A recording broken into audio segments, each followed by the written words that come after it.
Welcome to Roundhouse Roulette, a Walker, Texas Ranger podcast.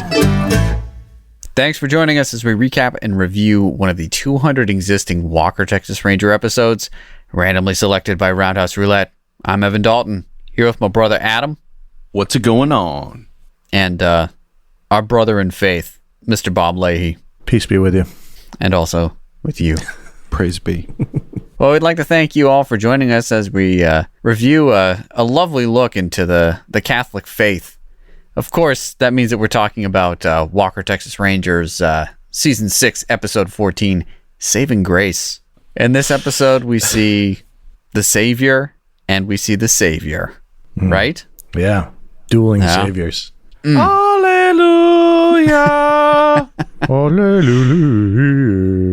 But we shall get there. We shall overcome. We shall. I guess. Well, yeah, I guess before we get there, let's get there via CD's Bar and Grill. Fancy meeting you guys here. It's been a while, obviously. You know, I've had faith that we would get back together again for this episode. And I'm just so glad that we're able to drink the sacramental beer here at CD's prior to discussing this episode, you know? Yeah, that's what it's all about. And, that's great. That's great. Good talk, guys. Yeah. What does CD have on tap for us this week? Well, this thing's been burning a hole in the top shelf of my fridge for like 2 months. I mean, it's fresh from the tap here. Exactly. Fresh from CD's tap. Yeah, right. This is from the Alchemist Brewing Company in Stowe, Vermont.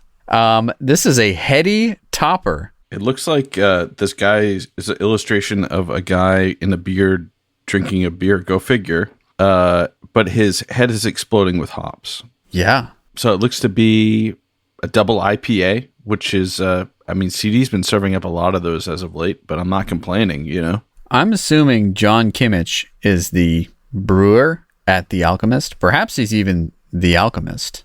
And of this beer, he says it's so drinkable, it's crazy and scary. Sometimes he wishes he could crawl right into the can. And he says, quite simply, the act of pouring it in a glass smells nice, but it releases the essential hop aromas that we've worked so hard to retain. Well, but I always say never hold a good hop down. So what's correct? I think drinking it is correct. Let's do All right, that. let's pop this yeah. thing. Yeah, okay. All right. It's got a black tab on the top of the can. It's like a stylish. Monster energy drink. Yeah, you know it's going to be good. You open it up and it just smells like a bag of weed. Yeah, this is dank. That's the super first dank. word that comes to mind here, man. I just took a sip and I feel like I feel like I turned into a lawnmower. I'm in a head shop now. So at one point, about like 10 years ago, I think this had a perfect score on, Beer Advocate or one of those sites. Yeah, I mean, it still does. It's 100% right now. Unbelievable. Wow. But, that's like 100% on Rotten Tomatoes. That thing is inflated. Right. I don't know. It's hard to get 100 on anything, though. Let's just say it, So Walker would if he brewed. Oh, yeah. Yeah. this is pretty stanky, but I dig it, man. It's still smooth at the same time, and I'm looking forward to feeling the after effects of this heady topper as we walker talker, Oof. All right. Evan's overwhelmed. I am. I took a few real big glugs from it because I'm thirsty, and that was maybe a poor move. It's just rushing to their brain. It's like, yeah. I mean, I feel like I'm at a music festival right now. Oof.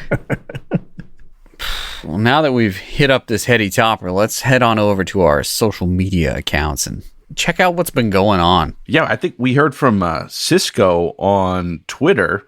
What does he say here?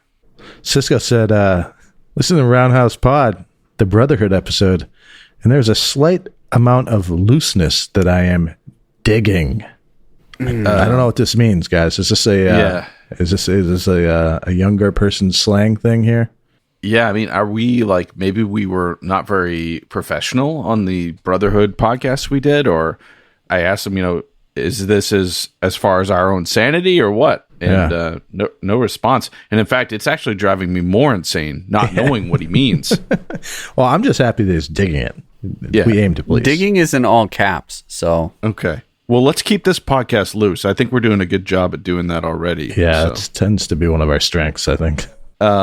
We also heard from Ratty on our Facebook page. We posted up our podcast about the episode An Innocent Man, and there was a pic of the wrongly accused death row inmate with Walker and Trevette. And what did Roddy say, Evan? Roddy says that this actor was in Shawshank Redemption. And apparently there were 3 others from the show that appeared on Walker and one on Sons of Thunder spinoff. I'm thinking means 3 other actors that were in Shawshank Redemption are also in the Walker-verse. And you know what, Roddy? Thank you for joining me in the depths of IMDb insanity. That's all I have to say. Yeah, and I reached out. I hadn't heard back from Roddy either, but I put it out there. I mean, Shawshank Redemption, at least the film adaptation was, I'm sure, inspired by Walker, Texas Ranger, right? Oh, definitely. Kind of could have been inspired by this episode. Yeah, no doubt. There was definitely some parallels, or at least some parallel bars. All right. Didn't we bring that up in that podcast? We did not. We've actually shied away from our IMDb rabbit holes. It's actually kind of boring. Yeah. I mean, you kind of realize that everyone is connected to everything. Right. And you're like, oh, yeah. Oh, that's an actor, and they work. Right. And when they work, they're in things. Right. This actor's actually my dad. Whoa. That's right here. What? Friend of pod, Kevin Monroe, he was in his hotel and they were searching for something to watch on the TV with his 13-year-old, and the Jetpack episode came on. And he asked the question, which is rhetorical. Right. How do you not stop? You don't not stop. No. Never stop, never stopping. Yeah, I mean, and we have yet to spin the episode of Walker, Texas Ranger, 2-parter, where Walker actually uses a jetpack to scale a building. And yeah, if you're confronted with that in a hotel room, you cancel your plans. Hey, dig in. Yeah. You're going to be there for a 2-parter. And you order some room service. But he said, hope you guys are doing well. Was great to see a new episode up recently. That must have been a long time ago. Evan, people are waiting for these episodes. I have to be our harshest critic, because if the criticism doesn't come from outside, the best is the criticism that comes from the inside. And it's driving us to greatness. So you're welcome. Okay. But I included the high-res version of this photo he sent because why don't you guys take a look in the corner of what network Walker is being played on TV these days. I'd never heard of this before. So is this what streaming is doing? Like, streaming services are forcing cable networks to try to find other channels that have like really narrow demographics that they're targeting. Let's say 45 to 65-year-old males in a hotel. Yeah, with your 13-year-old kid is trapped there having to watch this with you. Yeah. Be like, hey, have you ever watched MASH before? Too bad, there's a marathon on. Heroes and Icons. Right. Yeah, we could go explore the city, or we could watch MASH. Anyway, shout out to Kevin. Thanks for the support, and glad you guys were able to share the majesty of that jetpack. Well, guys, on a previous podcast, we had talked about Chuck Norris's latest business venture, which is called Roundhouse Provisions, where he essentially sells like doomsday prep food in buckets. Well, in this case, he's chasing tragedies by having a hurricane preparedness kit. Well, that is your spin, your negative spin on it, Evan. I prefer to think that he's trying to help people out and be prepared. By monetizing 5-gallon buckets with $2 worth of food in them. You don't know that. That's hearsay, Evan. All I'm saying is this is what he's trying to do. And honestly, it's 3 giant buckets that you keep in your basement, and you don't have no idea what it tastes like until tragedy strikes. And then you're like, oh, this is either really good or, yeah, maybe I shouldn't have invested in that 25 years ago. Wish I could go back in time to tell myself to get the different flavor. But anyway, it's like 3 buckets of these things, which is, it looks like horse feed buckets, are like $750 for these things. And I had not seen any kind of response. Wait. 3 buckets are $750? It's around there. I didn't pull up the site recently, but it's that, yeah. It's a lot of money. It's not cheap. If you can't tell, we aren't sponsored by Roundhouse Provisions, even though they ripped off our name. Has he ever marketed the Roundhouse part of his shtick? Dude, he's synonymous with Roundhouse Kicks. He's just leaning into it. And let's be honest, we named the podcast Roundhouse Roulette because Evan and I grew up in a roundhouse. So Roundhouse Provisions, don't sue us, okay? That's all I'm saying. Oh, you should be like, look out, because you're going to sue them. Oh, yeah, that's what we should do. But as I was saying, I haven't seen a lot of feedback for this product until they put up a post of Men's Journal article about Roundhouse Provisions. I just had to feature this one comment in the comment section of this post. We actually get actual buyer feedback from.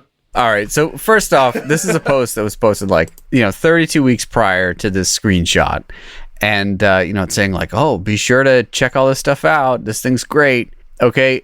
24 weeks go by. No comments. The first comment is from a bot saying DM to get your account verified. And the next one is from, I can't exactly make out what this means, but there's an H, then the number 8, and then BIDEN. I don't know. It's probably foreign or something. I'm not sure what that means. Yeah. Yeah. Anyways, they say, disappointed, received the green stuff, but without any other information. Just 3 containers of your green stuff. I'm feeling ripped off. So my question would be, first of all, why do you open it? Yeah, you're not supposed to open it, man.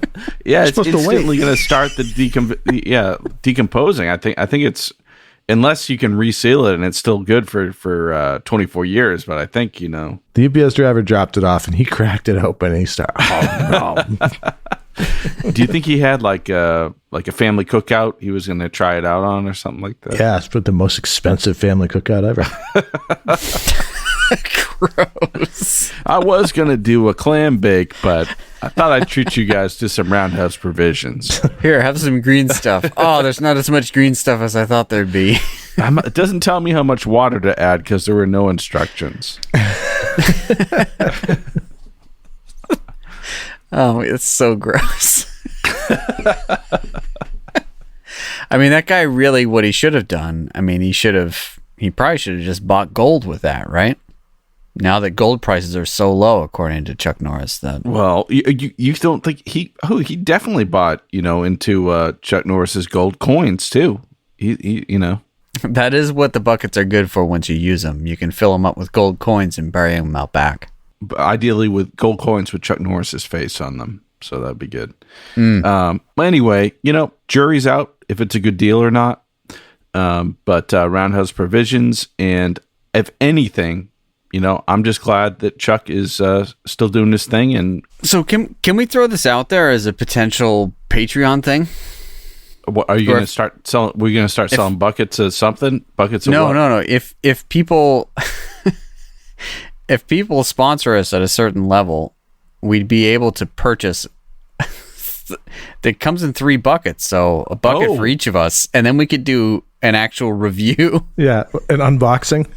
Wow, an unboxing and review. Okay, of Roundhouse Provisions. $750.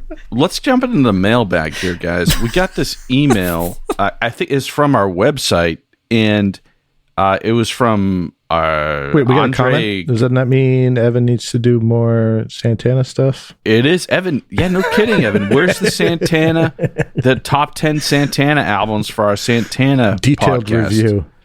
Yeah, you need to rank those, Evan. We got this email, and we're gonna field this email now. Evan, you want to take this one? I don't speak Portuguese, but fortunately, we can plug it into our special Roundhouse computer, in which it's the mainframe. The Yeah, roundhouse mainframe. let me hack into the mainframe and change all Portuguese to English on Earth. Okay, it worked. This one's from Andre, and his subject says, covers. Message, good evening. How does he know it's evening? Incredible. I'm a Texas Ranger fan, and I saw your work on the net. Congratulations. Oh, thank you. Oh, okay, he has more. I have the seasons, but I don't have the covers. Do you sell or trade? I'm waiting. Period. Were we supposed to respond while he was still typing the email? I'm not sure what that was. I think that's right. I'm waiting. Period. Greetings and much success. Oh, okay. And then Google asks, does this submission look like spam? To that I would say no. No, it Definitely doesn't. This is very relevant. Looks very and legit. It sounds like Andre has some bootleg Walker DVDs that he needs some covers for. Did you help him out? I think what we should say is I'll send you these scans I did of our DVD covers, but you need to send us photos of you reenacting Walker, Texas Ranger to get them. Specific scenes, or we leave that up to him? I just leave it up to him. Okay. I'll say, if you send me some photos of you reenacting Walker, Texas Ranger in real life, then I will send you said DVD covers that I scanned in when we first started this podcast. It seems reasonable. Does that seem fair? I think so. All right. Well, before we get into the episode here, we just want to thank some people for some support. Courtney Woolard picked up a Chuck Norris undercover agent action figure from our website and paid for a month of hosting of Roundhouse Roulette. So, Evan, do you want to take this next message that we got on our Patreon? All right. Yeah. We had someone sign up as a patron. This is Pierre. And Pierre says, hello, it is a privilege and an honor to join your Patreon as I love your work. At the rate you guys are going, this podcast should end by 2048. So I look forward to the entertainment for years to come. Thank you for extrapolating that out. That's fairly depressing. It's pretty accurate, though. It's pretty accurate, I think. I've done the numbers. It doesn't look good. Slow and steady. Steady. And it might even be longer because we front-loaded a lot of those. So I don't know. Oh, yeah. Well, if there's another pandemic, we might be able to get through this pretty That's quick. a good point. Pierre also says, also, Evan, has anyone told you sound just like Dave Foley from Kids in the Hall? I'll answer that question. No. But then again, very few people listen to me, so Right. I don't know. I mean, we're trying to get your voice out there to answer that question. Yeah. Well, Pierre says, thank you for making a difference on this planet. A roundhouse kick of love to all of you. Wow. Unbelievable. Very nice. Very nice. Well, we've got a lot to cover this week, so let's get on into it. If you're watching along at home and don't want any spoilers, hit that pause button and watch Season 6, Episode 14, Saving Grace, and come right on back to us. Welcome back. Let's dig in. This episode originally aired on January 10th, 1998, and it opens on a delightful scene. Yeah. It was weird, guys. It started off pretty weird. Sure. Yeah. Hallelujah. Yeah, it's like a children's choir in a church, and they're singing one of the many hymns that says Hallelujah. It's so Walker, Texas Ranger, though. It's like these kids all singing in a church. These, this children's choir. They're like 7 years old, and there's this nun who's conducting them in this beautiful old Catholic church. And you're like, am I watching Walker, Texas Ranger? Boom, hard cut to a corrections bus coming over a hill. And you're like, yeah. I'm watching Walker. It's okay. But yeah, but then the corrections bus it clips back to the children's choir, and you're like, did I accidentally switch the channel on the TV? Yeah. But then it switched back to the corrections bus, and you're like, oh wait, am I sitting on the remote? Man, the cat is not on the remote. Yeah, and then you move around looking for the remote, and you're like, oh, it switches back to the church of the children singing Hallelujah, and you're like, wait, this can't be the same show, right? Hot take here. Best character in this episode, definitely the corrections officer and the bus. The guy giving it to all the inmates. Yeah. I gotta agree. It's like, who is this guy? He's like, oh, yeah. How about these guys over here? Let me tell you all about them. They were convicted for, jaywalking back in 1984.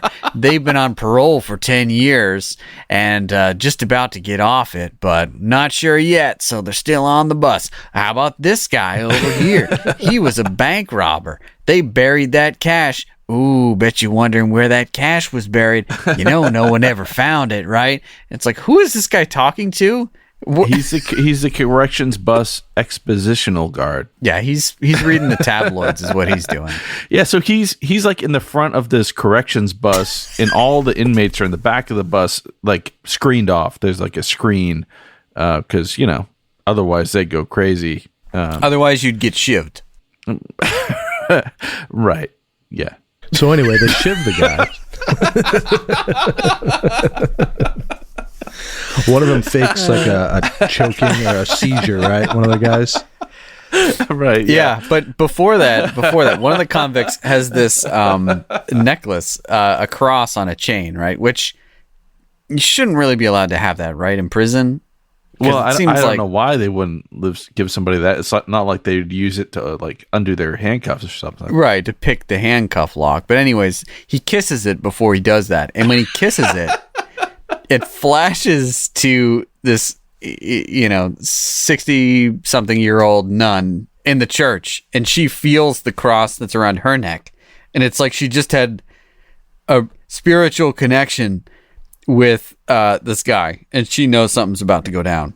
Right. And what do we call it when there's like divine activation? This would be divine telepathy, kind of, right? A truly spiritual connection. It was. So we did see that actualized with some. Was there like a glowing? There was something there, right? There was like some sort of glowing flame, something. Yeah. Very strange. So yeah, this guy kisses the cross necklace and then uses it to undo his handcuffs while another convict pretends to have a seizure on the floor. The warden who's watching them ends up going in and then is immediately jumped upon, stabbed to death. And then there's a struggle for control over the bus between the bus driver who's sometimes driving the bus, sometimes not driving the bus. And, it hits a tree. And then they basically release all the inmates, and 5 of the guys run off into the woods. And apparently the other 10 to 12 people on the bus just stay there. Or they ran the other direction. It wasn't really clear. Yeah, because the main bad guy who used the crucifix necklace to escape, he was like, we'll throw the keys to these guys, and these will keep the police busy while we try to get away. So that was his plan. His name is Matt Walsh, too, right? Sure. I think that's his name. Because that's the name of that actor that was in, like, Veep. He's like a comedy actor. Anywho. Okay. Yeah. All right. Well, so Matt Walsh. You sure it wasn't Dave Foley? Could have been Dave Foley. Oh, man. Oh, okay, yeah, maybe. Okay. Could be. There was good Foley in this episode. Oh, all right. Anyway, definitely of the flapping dove wings. Okay. So we'll get to that in a minute. But so Matthew, he just escapes out of this bus, and he's getting his goons together, and he partners up with the guy who faked his seizure, who I guess robbed that bank and has the money buried somewhere. So they're kind of in cahoots to be like, hey, you go get that money, and I'll get my guy to get us some passports and guns and a way out of here, and we're going to meet up. And I need that money from that bank robbery to pay the guys to fake our passports. And that's kind of what this whole episode is, right?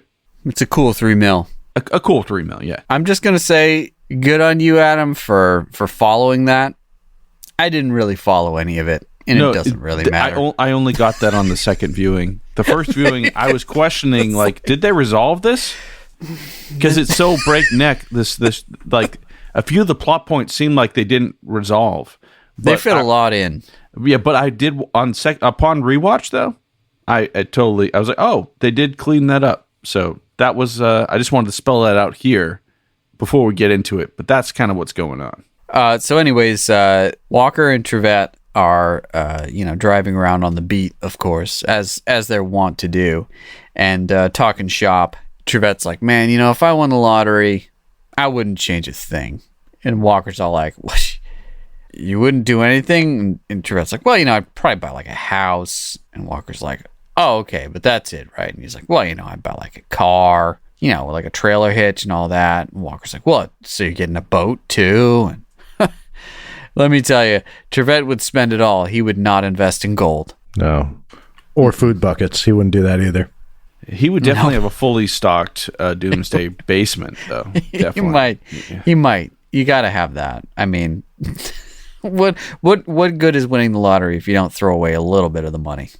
Oh, no doubt. But in this, it didn't come off because a lot of times they make Trivette seem like a fool, and it seemed like he might have been conscious that he was kind of joking around about, oh, I'm actually, you know what, yeah, why not?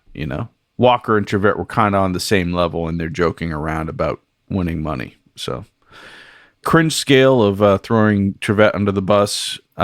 This was probably, it wasn't that bad.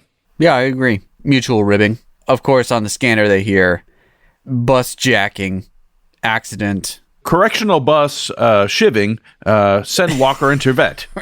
Their reaction to this whole thing is like, oh, that's super close. And so they just immediately turn around and speed the opposite direction. Oh, they peel out and they show smoke coming out of the back of the Dodge Ram. And then I was like, is this the gif Adam wanted? Because that's a good one. There was a few in here. Yeah. All right. So what I'm trying to say is they're in Texas, which it takes like 4 hours to drive to the grocery store. If you're in Texas, you're never close to anything. And they're always like, oh, that's right around the corner. And they're just immediately there. Dude, these episodes are 45 minutes long. They better be. You don't want them to be like, you want Walker to get up in there as soon as possible. I'm not complaining. Oh, that's right around the corner. We'll be there in 4 hours. You're like, oh, sweet. A roundhouse kick in the next 2 seconds. That's what I want. So anyways, they're on the scene. And, of course, the cops have found all of the convicts except the 5 people who ran away as a group, which seems pretty unlikely unless everyone just stayed by the bus and tried to thumb a ride. But just saying. Walker, of course, uses his sick tracking skills and finds a footprint and says that someone's been that way. So he's not wrong. They find a farmhouse, but they apparently broke into the farmhouse, killed the farmer, and took his car, which kind of sucks. Yeah, and it was Walker and Trivette are like, oh, there's this abandoned farmhouse. And the music in the background's like, and you're like, oh man, they're going to it was like eerie. And then it just cuts to the next scene and it's like, oh, they've already searched the whole place. And no, then they're dead too. The people that lived there are dead.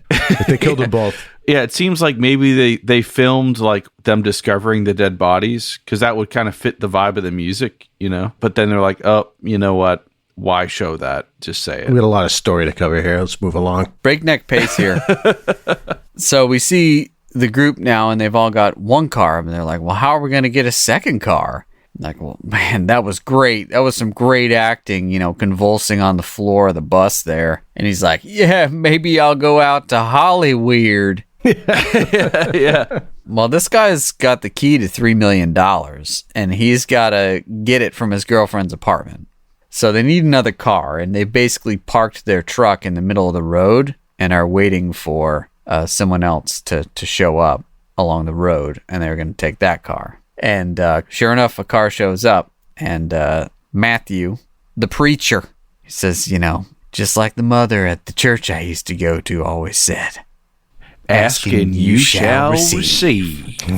And then presumably he walks over to the guy who's pissed that there's a truck in the middle of the road, kills him, and takes his car. Yeah. They don't show that. Yeah, we don't have time for that. So speaking of Mother Superior, we get to see the church again, and she is Sister Superior is that's Mother Superior. I don't know, whatever. The nun, the older nun, his name is Mother Superior. Yeah, she's hanging out, in the church, just doing what nuns do, which is standing around. Church stuff. Yeah, and she notices a white dove that is flying around near the ceiling of the church and hanging out by the stained glass window. And we see the same clips of this dove 5 times. And you as a bird guy, that was actually a peregrine falcon, right?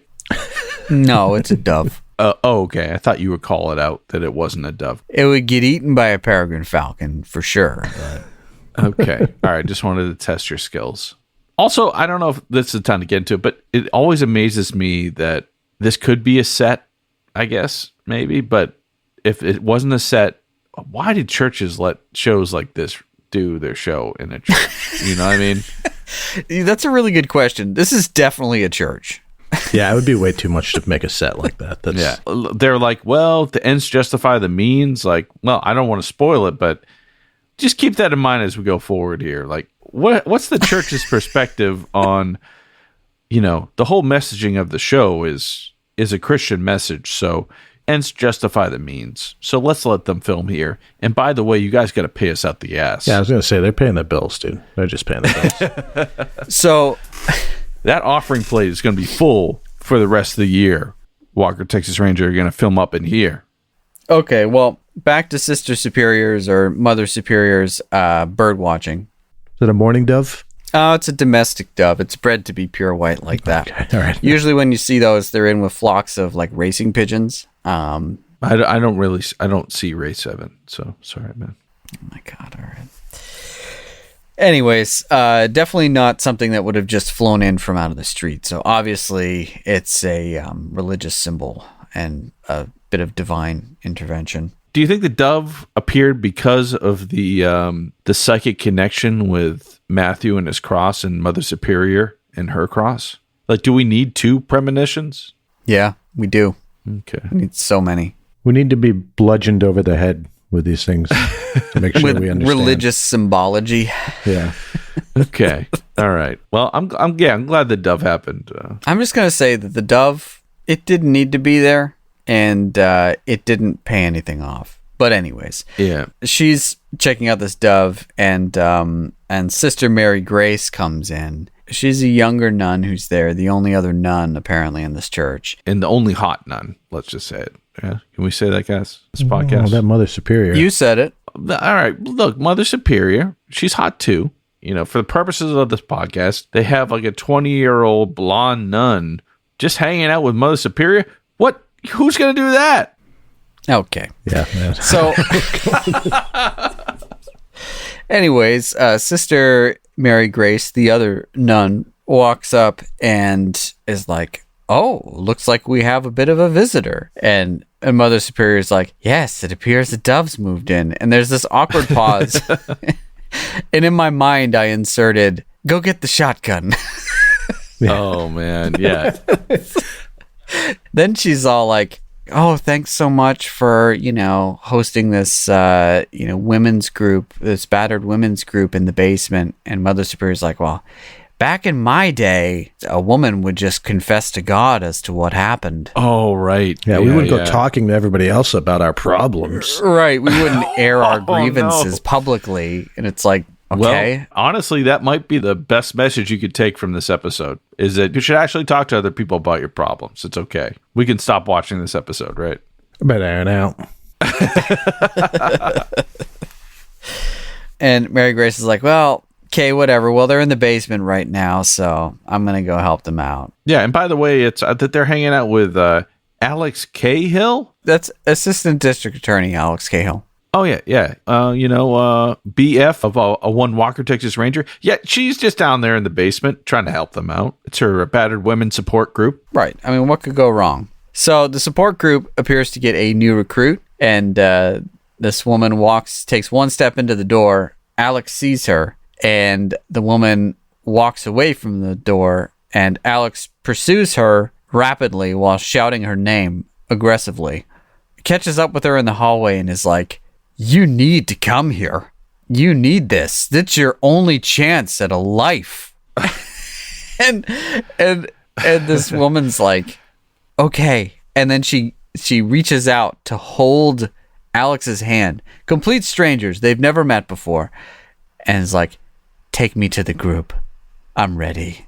It's like, this is not how people work, right? No?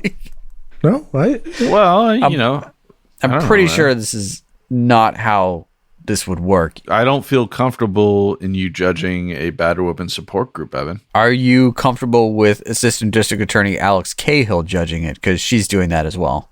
She's giving like a death stare to a person who's bearing their soul. When that other woman walked in, though, I noticed that Alex was like smiling at her, like just like, "No, everything's fine. Come on, no, where are you going? Where are you going?" She's like, "Hi, this is fun. We love doing this. This is great." Well, what do you want to do? You can't. You gotta be inviting, but you gotta be understanding. You don't want to be too serious. You're saying that Alex is at both extremes. Really happy and inviting, and then when she's trying to be understanding, she's actually a kind of a verbal abuser herself. I would say that the part that's written for her when it comes to these types of support groups, and this is the second time we've seen this, maybe third, she browbeats people into participating. And last time she was bullying people when they were not telling the truth. The episode, The Juggernaut, which... Juggernaut. I think we rated that one a 2. Was the average rating for our Roundhouse Roulette Boots to the Face rating, unfortunately. Anyways, this is not much better as far as, how the support group goes down. This episode definitely ranks fairly high in the cringe meter. Let's not get ahead of the horse here. All right, so what happens? So Sister Mary goes down. Finally, Alex is able to convince this poor woman who has obviously been battered to join the group. Yeah, she joins the group, and then Walker and Trevette are back out on the beat, and we see the gang gets back together, and 2 of the guys have gone to this guy's girlfriend's house to pick up the keys to some safety deposit box that's got $3 million in it. So this guy's got to go to his girlfriend's house. Of course, his girlfriend's now hanging out with these 2 other dope fiends in this drug hovel. Yeah. So these 2 guys take out the dope fiends. The guy hooks back up with his girlfriend while the other dude waits. And then once that happens, Walker and Trevette show up on the scene because they know about his girlfriend. And they're like, "Oh, well, there's the stolen car." Walker's like, "Let's call for backup." Yeah, when does Walker do that? Never. They were like a step behind this whole episode. It was kind of weird. Yeah, it was kind of lame. And so the bad guy who had the hidden money, he also picked up the key for the safe deposit box while he was there, which he hid in like a light switch so that his girlfriend wouldn't find it. And she was pissed that he didn't trust her. But one of my favorite parts of the scene is when the guys who just got out of the correctional bus show back up, and his girlfriend is like hanging out with these other guys who are doing coke and stuff, and she's like, "Oh, it's so great to see you." And then the bad guy's like, "Oh yeah, guys, no hard feelings, that you were hanging out with my girlfriend while I was in the clink, but bang bang," and he just shoots him off camera, right? And then they show like when he shoots the other guys, it's like an outside clip of the house. And then I think it fades to commercial. When it fades to commercial, the audio is like of somebody laughing in a low register. It goes, ho, ho, ho, ho, ho, ho. They got the Vincent Price sound effects. So then we go back to the church, and we get 3 minutes of a woman recanting a tale of her husband who's been abusing her. So while that's happening downstairs, upstairs, the 2 nuns are praying. And just as they're praying, the door gets kicked in, and 3 guys come traipsing in, led by Michael. And they come in and get this scene where they're basically, these 3 guys are like silhouetted in front of the stained glass window. And he's like, "I'm home." It's like creepy. It's like, wait, does this guy Matthew know Mother Superior? What? It seems like he might. Yeah. To tune in next week to find out. No doubt. Yeah, so there's kind of this really weird, awkward reunion. He's kind of somehow reliving his guilty past, but also like trying to prove to them that he's a terrible person, and they're trying to get him to come back to the light. Whereas his new partner, who's totally depraved, is all like, "Oh, you know these people? How about this hot nun over here?" Wait. Did you say hot nun, Evan? Did you say that? I didn't, but the character did. You're pervert. Well, that's what the character said. I'm not the pervert. Anyways, before things can go too far, some, myself included, may say they've already gone too far. Matthew intercedes and is like, "No, man, no way." And he's like, "What? You got feelings for her or something?" And Matthew's like, "No, man, but hands off, okay? Right. This is business, all right? These are our hostages. This is business. Just so you know, I grew up with her in the orphanage here, which we learn out through the exposition here, which is kind of, okay, whatever. And that's what we find out before dude hits on Mother Mary, and that's why Matthew's like, oh, look, she was the only one that was nice to me when I was growing up here at this church. Meanwhile, Walker and Trevette, they're waiting for backup to show up at this drug pad, and the two guys actually go to leave because they get the key. And so Walker's like, well, I guess we better follow them. And so they start following just to see where they're going to go. But a police cruiser that's just out on the beat, and they run the plates, and they're like, oh, this is a stolen car. I guess we better pull them over. And Walker and Trevette are like, ugh. These Rookies, locals, man. Locals, come on. It just interferes with everything. Yeah. But, for our sake, at least we get a car chase out of this. How would you rank this car chase, Bob? I had some notes. It had promise, right? There was a lot of like handbrake turn kind of things, like whipping out, like doing some wide corners, and like it had promise, but it ended in the most like anticlimactic way. Like there was like a truck that was pulling something that pulled out in front of the bad guy's truck, and I'm like, when is the car gonna blow up? Please blow up, crash into this and blow up. I saw it. So it was like a car carrier, like a truck with a trailer with all the cars on it, right? And I was like, oh, that's like a ramp. Yeah, something's gonna hit that and go flying, right? Yeah. Like. But nope, none of that. They just sort of crashed into some like trash cans or something, right? Yeah, and then the two bad guys get out and run on foot. I will say during the chase, though, there were a lot of puddles, so they drove through a lot of those. And at one point, they drove across like a driveway, and there was a stunt guy that was clearly just like put there just to like show that there was some peril. He ran across the driveway going like, whoa! Yeah. Oh, and I also wanted to say, I forgot to mention the bus. It took out a mailbox. Oh, yeah. And all I can think of is the one stunt driver just go around. And they're like, oh, yeah, okay, so we're going to be on this country road. And he's like, oh, I'm going to take out every damn mailbox there is. Yeah, in our interview with Mignon, she said that, there was a stunt driver nicknamed Mailbox because he loved to take out mailboxes during the filming of Walker. And this one was a mailbox taken out by a correctional bus. So that might be a record. That's pretty sick. That was pretty amazing, yeah. All right, so car chase kind of began with some promise, ended with a bit of a whimper. Yeah. But then it's a chase on foot. Right. And I didn't catch this the first time round, that they actually got the guy with the key for the stolen money. So that would mean that the money that Matthew needed for the passports isn't coming. But his other accomplice got away and was able to almost make it to Matthew to let him know what happened. So while this is all happening, the guys in the church are realizing that in the basement, there's a battered women's support group. There's something happens where like Matthew's like, oh man, this is kind of ironic, that we just kidnapped a battered women's group. Can't you see the irony here? And of course, they all know Assistant District Attorney Alex Cahill. Right. And they refer to her as such. So there's this awkward tension because like they know Alex and there's this battered women's group and they're like, we're going to hold you, hostage or whatever. And at this point, they don't even know that they need hostages, right? Because no one's found them. So why are they still talking about hostages? It makes no sense. It's Bad Guy 101. Right, but they're calling somebody to get passports, and then the passports and weapons show up. And it's like... Dude, those bad guys are amazing. Right, one of the guys is like, oh, the passports are showing up. And I'm like, how does he know that? And then they show like this clip outside the window, and it's like this cheeseball sedan out front, and this guy in like the leather jacket and like super long gross hair comes out with a suitcase, and I'm like, oh yeah, that's the passports. Yeah. It's like a silver suitcase too. That's how you know it's serious.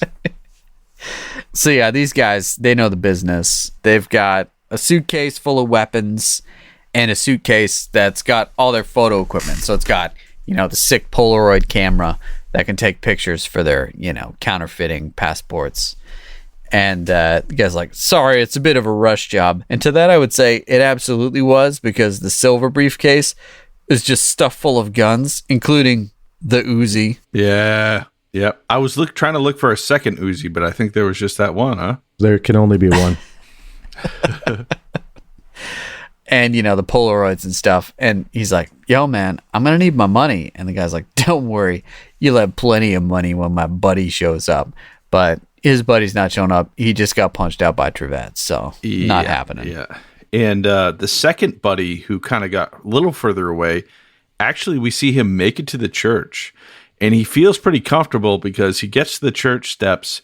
And then he puts his gun, he just tucks it into his jeans.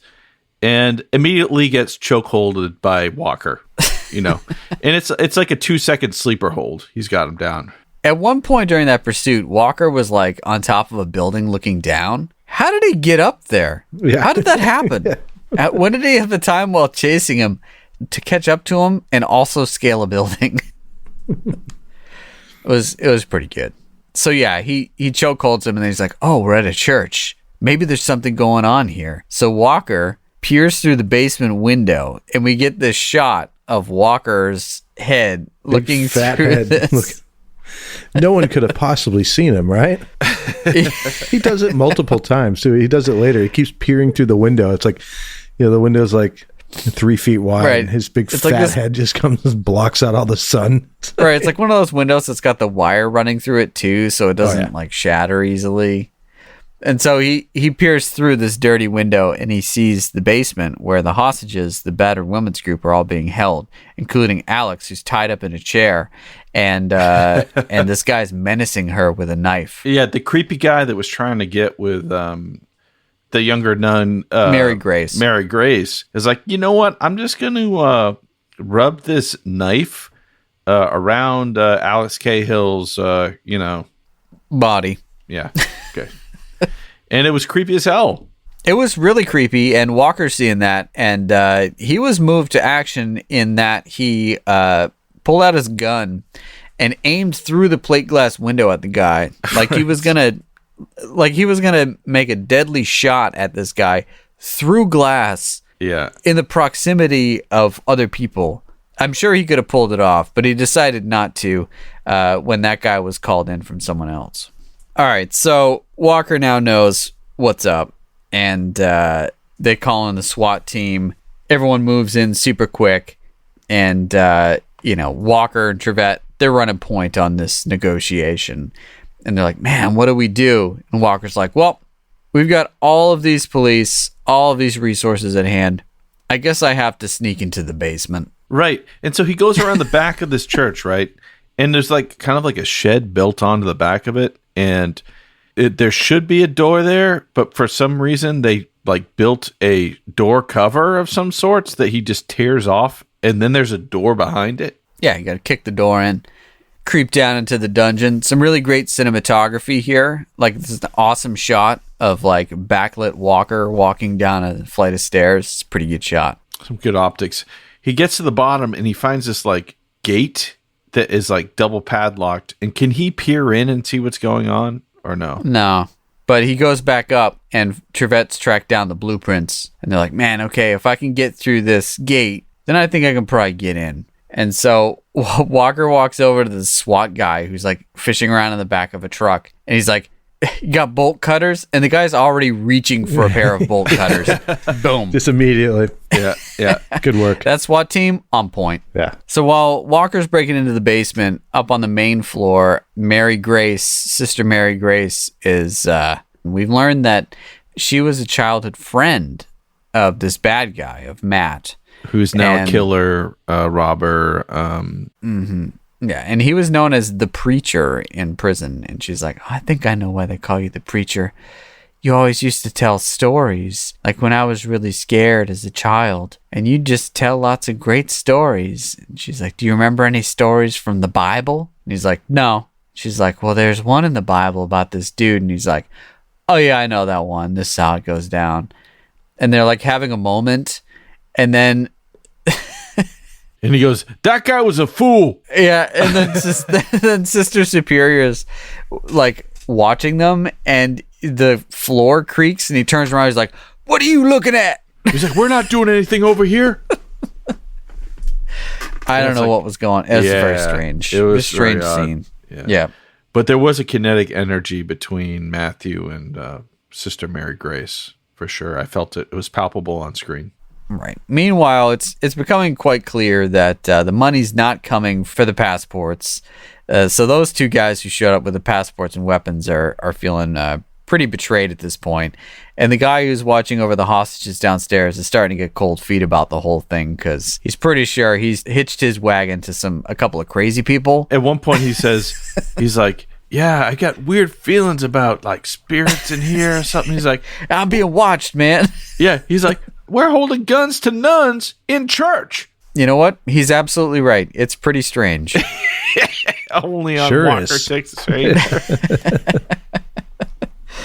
Oh, man. So he's getting cold feet, and Walker's actually able to sneak into that room and take that guy out with a couple of sucker punches. And after he takes that dude out, he turns to the guy who's like the counterfeiter and an arms dealer, like he's about to take him out. And the guy's like, whoa, whoa, whoa, whoa, whoa. I'm only an illegal arms dealer and the counterfeiter of everything. I'm just a reseller, man. Just a middleman. I'm just making a living here, man. I'm just making a living. And Walker's like, yeah, okay, whatever. Alex, here's a shotgun. Yeah, and she just corrals him and the battered women along with this guy who was holding them hostage, but whatever. The two arms dealers, both of them, they both, they're just ushered out into the street. Like, they're fine. Well, they didn't do anything bad. presumably they'll be dealt with out there. No, he sent them all out alone. So anyways, all the hostages and the arms dealer and the counterfeiter have all been sent out via the way that Walker came in. And Walker's checking the bad guy over for radio or something.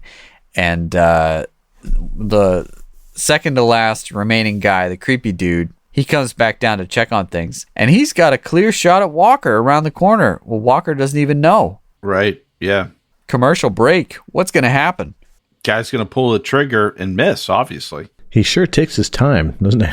Yeah, he's really lining up the shot. It was lining up the shot throughout the whole commercial break, too. He had to hold that hand steady. That was like 2.5 minutes right there. Yeah, that's a heavy gun, so that's probably why he missed.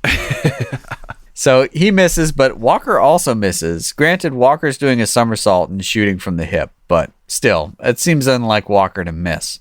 And after he misses, the guy runs behind a door and shuts it. So Walker's entrance seems barred at that point. And that guy runs up to the guy who's leading the bunch, to Matthew, and he says my favorite quote from the episode, which is, the hostages, man, they're gone. And he's like, what are you talking about? The guy's like, the women, they're all gone. And I think we got a Texas Ranger in the basement. There's a bat in the belfry. And while that's all happening, the two nuns make a break for the door. And Matthew's like, don't you move. I'm going to shoot one of you. And they're like, you're not going to shoot us. You can't shoot us. And he's like, but I will. And then Sister Superior is all like, actually, you know she's your sister. What, Mary Grace is his actual sister? Yeah, man. Darth Vader moment right here. Oh, Right. my God. And he's like, that's not true. It's impossible. And one of them was like, Matthew, we're going to let the light in and go and open the doors, right, for the church. and he's like, no, don't you do it. Don't you do it. And he's holding a gun to these nuns. And they're like, no, we're going to let the light in. And presumably for us viewers, you'd be like, yeah, they probably have like snipers out there ready to take this motherfucker out. We know they do because I forgot to mention, when the SWAT team rolls up, it's like 40 people. And there were like 6 clips of just dudes jumping out of cars with guns and just aiming them at something. Right. So they're And I was like, waiting to take this what guy are they out. aiming at? Yeah. Just the building. Just the building. They got it on lock, man. Right. So the moment the door opens and they got a clean shot of Matthew, the preacher, he's gone. But I don't think the nuns know that. They're just like, hey, we're going to let the light in. So she reveals that they were siblings separated at some point in their youth. She's like, well, you know, the times were different. You know, no one would ever take 2 kids together. So you had a better chance of getting adopted. I guess I saved one and destroyed the other. I mean, I would also argue it seems like neither one of them was adopted.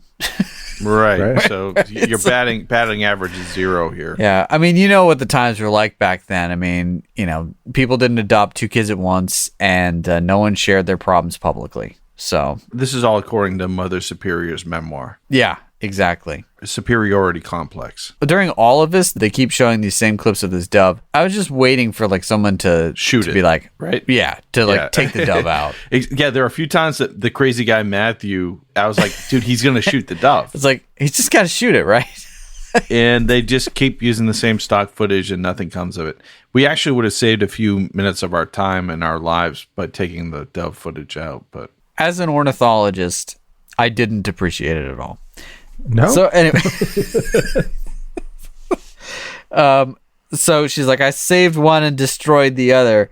And then Matthew's like, could it be? And he walks over to Mary Grace. And meanwhile, his accomplice, the other criminal's like, what is going on right now? Like, what is happening? And Matthew's like, she's my sister, man. We're going to open up the door. And he's like, I'm going to shoot her. And so he goes to shoot her. And, of course, Matthew jumps in the way of the bullet and takes the bullet for her. Yeah, saves his as, sis. his last selfless act. Really, you could have just tuned in for this right here. This is what we wanted. Yeah. And meanwhile, Walker snuck his way up through a trap door and ninja kicks the gun out of the dude's hand. And then they have a fight, which, of all the people in the crew that escaped, would you expect this guy to be the one that he does the fight with at the end? No, but this is probably the last choice. He wasn't the main boss, but he was the creepiest guy that was putting off rapey vibes. So I was really glad that Walker kicked the shit out of this guy. I was happy to see it happen, but I was like, this guy's going to take more than one roundhouse kick? He took 3, so. He did. Pretty and he was surprising. like, and they had some like they'll do the kick and then play the same kick again, kind of like the dove. So it's kind of like playing the same footage of the kick, hit him twice. It's like, don't recycle wildlife footage, but recycle roundhouse kick footage. Dude, that is totally okay with me. If they played the same footage of him kicking in the face 8 times, I would have been like, yes. So he's taking that dude out, and Matthew is apparently getting some form of salvation while he bleeds out on the floor of this church that rented out.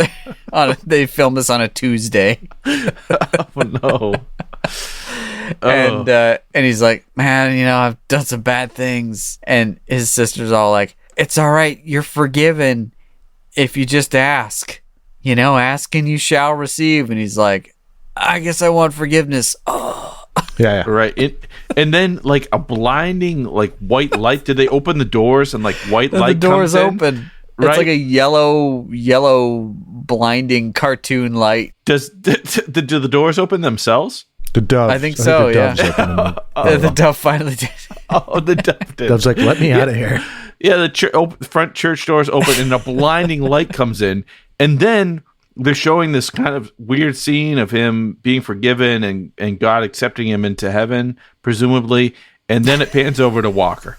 Yeah, and you get this Walker totally emotionless stare, and there's kind of the light on him too. And again, oh, for sure, yeah. It's anytime they deal with they have we call this divine intervention. Which happened in the other episode that's very similar to this that we did a podcast on called The Neighborhood? The Neighborhood, yeah. And there was blinding light, and they talk about God, and then it immediately cuts to Walker. Well, is that the end of the episode? It is. It definitely is. Jeez. Put a nail in that coffin. Holy shit. Well, that about sums up this episode. When we come back, it'll be time for us to each rate Saving Grace on a scale of 0 to 10, boots to the face, resulting in our patented Roundhouse Roulette episode ranking, complete results of which are available on our website, roundhouseroulette.com. Don't go away.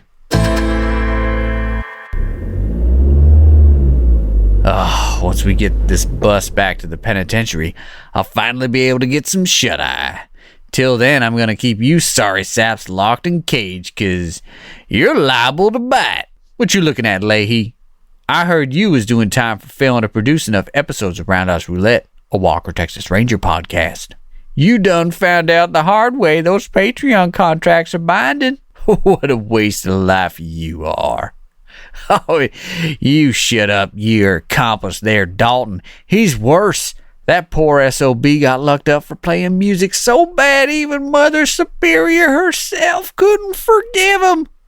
Look, man, we're just trying to deliver the Ladder Walker Texas Ranger to the world. Seriously, if you let us out, we won't tell nobody. Help us, expendable bus guard. You're our only hope. He's not our only hope, Adam. You must have faith that our podcast listeners will help spread awareness of our plight by sharing the podcast with a friend, or help bail us out by buying vintage action figures or a t-shirt at roundhouseroulette.com, or maybe becoming a sustaining member on our Patreon. Expendable guard, you gotta do something, man. Bob's having a fit. Oh, I don't know. I feel like I've seen this movie before. This happened to my cousin. But if you promise not to shank me, then I guess I'll come make sure he's not faking. Oh, I'm not faking. What? Ugh. They said this bus was full of non-violent podcasters. We better make tracks, man. I feel kind of bad. Don't. Expendable bus guard gave us his life so we could get back to the podcast. You know what? You're right. Let's step over and get back to the show. Welcome back. What'd you guys think of this puppy? Wow. I was really hoping to enjoy this one because the prospect of Walker beating the crap out of people in a church, I mean, it's so odd. It was just kind of weird. It seemed like it was more Creeper Texas Ranger. He was walking around the outside of like the church, peering in windows more than he was doing anything in this episode. And there was like, you know, the kind of the fumbled football of the battered women's group, which is a very serious topic. And in some ways, I really am glad that Walker tries to tackle these serious topics because it's kind of like sliding the pill in with the ice cream. You know what I mean? Walker beating the crap out of people with the ice cream, and maybe it brings awareness to people who don't understand that hitting women is bad. But I don't know. I just don't know that this is the right vehicle for that to treat such a serious topic. I really think the best part of this episode was the prison bus warden. I mean, he made the episode for me. So for him, and then seeing the bad guy get roundhouse kicked in a church, I'm going to go with 3 on this one. Yeah, I'm right there with you. I had 3 as well. There's something about this vintage though, this season. I really got excited when I first started watching this because the weird back and forth. Then you got the bus with the convicts. I'm like, okay, well, you know, this could be good. The bus is going to explode, or you know, something's going to go completely crazy, and it just never happened. It did have some nice zoom transitions. Yeah, everything just kind of let me down, you know. So I mean, yeah. Did you guys know the main bad guy? I had to look him up. I had to go down the IMDb rabbit hole. Someone had to. I didn't get there. I didn't have the time. He was one of the older kids in Honey, I Shrunk the Kids. Oh, okay. Nice. All right. So if you thought he looked a little familiar, there it is. But that cannot save this episode. It was hot trash. I'm giving it a 3. I feel like you guys are being quite generous in your assessment of this. I think it's a classic example of an episode that's trying to do way too much. I was watching this and I had to just stop and be like, I think it was when Walker was walking down those stairs after he'd broken into the church, right? And I'm like, nice shot. And I thought, you know, the directors on these shows are amazing. They fit so much into this. I'm like scribbling down notes to try to keep track of what the heck is going on. And these guys are fitting it into 40 minutes of television. So more power to them. That said, this episode had too much for its own good, and we had very little in the way of Chuck Norris. We had one car chase that was not explosive, not particularly great. The bus didn't even explode, right? Oh, yeah. And, you know, the bad guy, if they'd really laid into that main bad guy, like he had some moments where he's like, oh, I'm home. Like he could have been cool, but they had too many bad guys. Why were they trying to sandwich a battered women's group thing into this? If they took out the battered women group and they took out the bank plot, the stolen money plot, then this Right. guy could have just had full, like, Max Kill creepy vibes for the whole episode. Right. At least in Juggernaut, which we gave a very poor score, there was completely over the top action. A bad guy who was like built up, and we got to see like him throughout the whole episode be like a totally bad dude. So like his downfall was like really satisfying. And 3, like the battered women's group, even though it was handled extremely poorly, it had like a story arc, and they kind of like overcame something and did something. Whereas this battered women's group was just like verbally abused and then kicked out of the church and saved by Walker. Like there's this episode. I mean, yeah, okay. And then the repeat Dove footage, it brought me down 1. We're going with a 1. Oh, It's a 1. Oh, wow. Don't want to. I think you guys are being too generous. It's a very poor episode. That gives this episode a Roundhouse rating of 2.333 boots to the face. And I think we can all agree that it's much better to visit that church on a Sunday than any other day of the week. Am I right? Yeah. But please let us know what you think on social media or by emailing us at roundhouseroulette@gmail.com. When we come back, we'll spin that roulette wheel and select our next episode. We're back, Bob. You ready to spin that wheel? It's been so long since I've spun this wheel.